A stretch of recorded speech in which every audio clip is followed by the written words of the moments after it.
Ladies and gentlemen, welcome to the garage again. Nothing like opening up the garage door and having the sight of two backhoes sitting in front of you.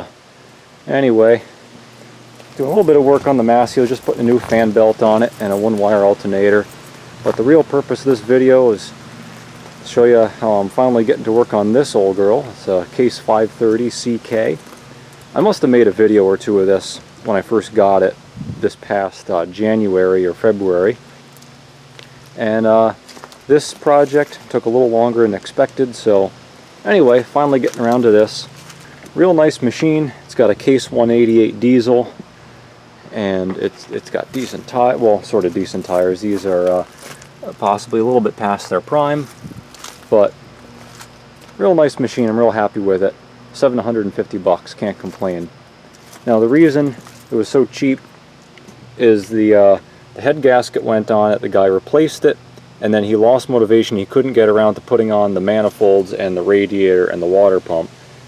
It doesn't make any sense to me, whatever. I was getting a good deal. So all I gotta do is put it back together. Great.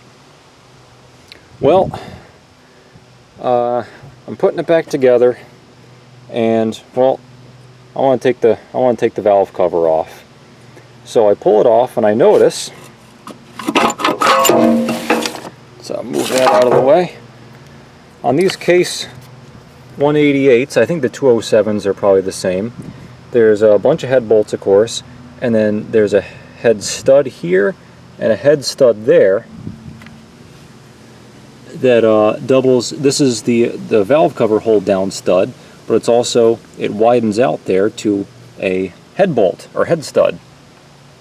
Now, of course, you can't get a regular socket on there. You kind of need a special crow's foot wrench to go on your torque wrench to tighten these down. And the seller told me, he says, I put the head gasket on, everything's back together, you just got to put the manifolds and stuff on. Everything's set. He stressed it. Everything's set and ready to go.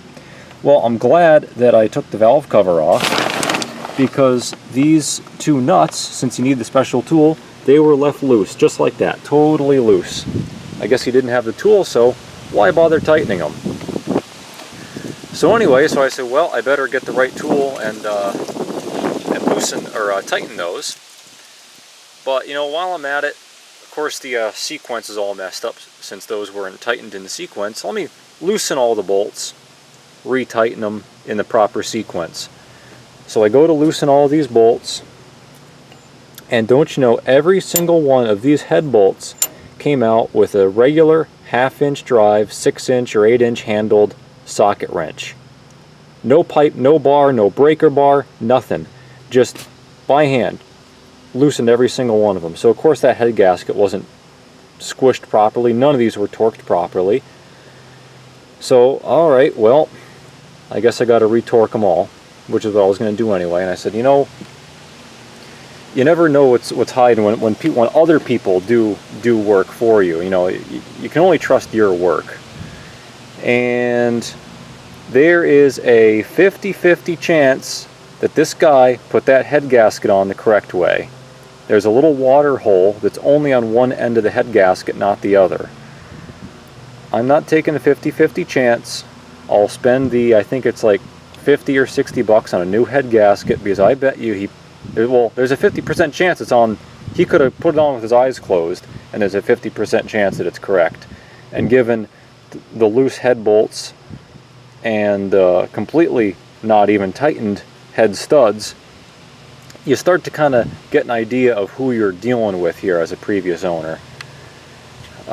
So makes me happy I have this machine. I'm going to give it a nice happy life. It'll get well loved and well repaired. Last thing, these are the injectors. Actually, second to last thing. These are where the injectors go. Pulled the injectors out to get to these bolts here. The injectors, they stick in their bores. If you've ever pulled an injector, you know they get stuck in their bore, and you got to kind of dicker around with them and twist them and pry them. Well, don't you know that he thought that on one of these injectors, the perfect spot to pry it was on the threaded fitting where the injection line nut screws on. So it destroyed the threads, totally destroyed them. Didn't just mar them up, destroyed them. So I got to rebuild that injector, or have that body replaced. So you know what that means? Well, if I'm sending out one injector, I might as well send out the other 3. So rebuild the injectors on it. Now down at the bottom of the tractor here, for some reason I don't quite remember. I don't think he gave me quite a straight answer. I don't really remember. The oil pan was loose, but that axle bracket there was in the way, and he didn't have a wrench big enough to take that bracket off, so he stopped.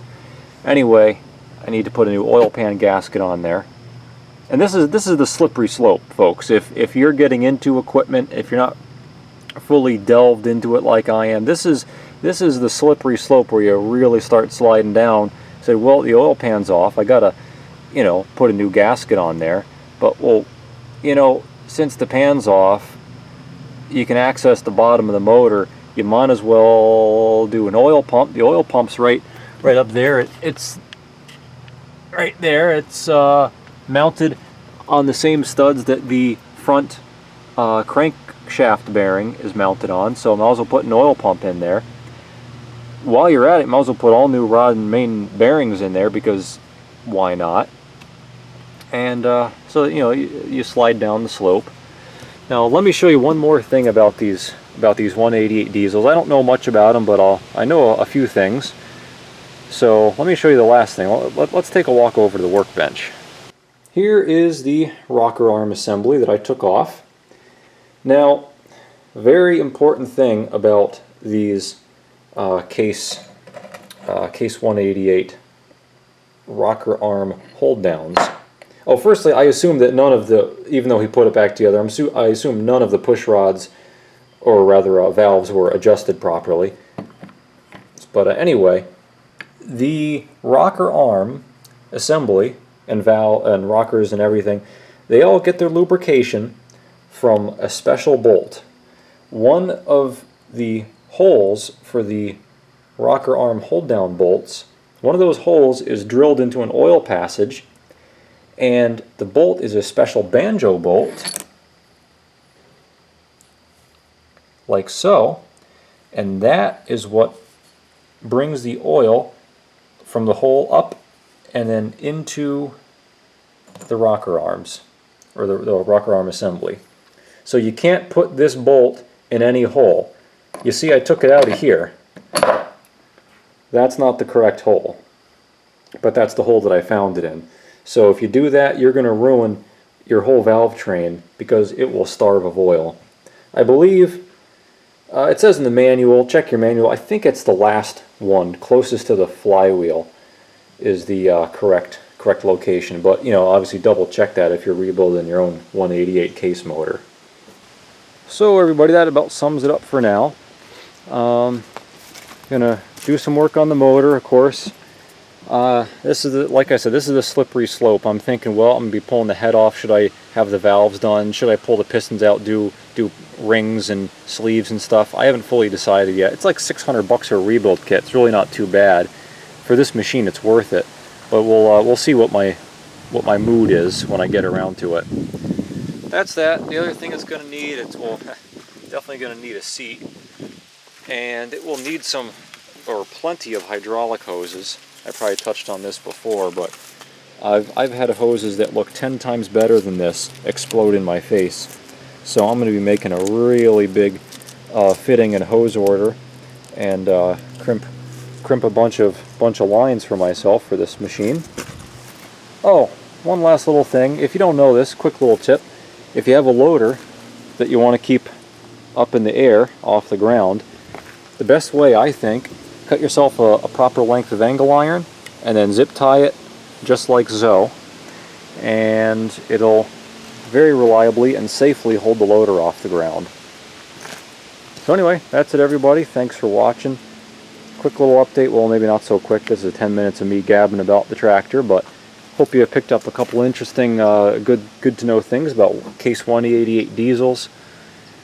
Hopefully I finish this before it gets too cold out. It is nearing the end of September right now. So anyway, thanks for watching everybody. Stay tuned for more.